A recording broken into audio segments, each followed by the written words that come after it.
కనకదుర్గమ్మ దేవస్థానంలో నిర్వహించిన పూజా కార్యక్రమాల్లో మాజీ మంత్రి KDCC bank chairman Nettem Raghuram Swarnakumari దంపతులు.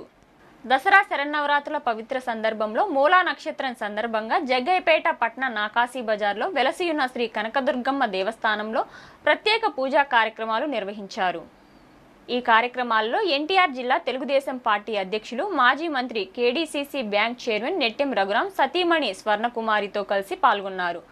ఈ సందర్భంగా దేవస్థాన అర్చకులు, కమిటీ సభ్యులు శాస్త్రోక్త మంత్రోచ్చరణలతో దంపతులను ఆహ్వానించి ప్రత్యేక ఆశీర్వచనాలు అందజేశారు. ఈ సందర్భంగా సరస్వతీదేవి అవతారంలో దర్శనమిచ్చిన కనకదుర్గమ్మకు హోమ వాహనాలు, మహా అలంకారాలు నిర్వహించగా తీర్థ ప్రసాదాలను స్వీకరించేందుకు వేలాది మంది భక్తులు తరలివచ్చి దర్శన భాగ్యం పొందారు.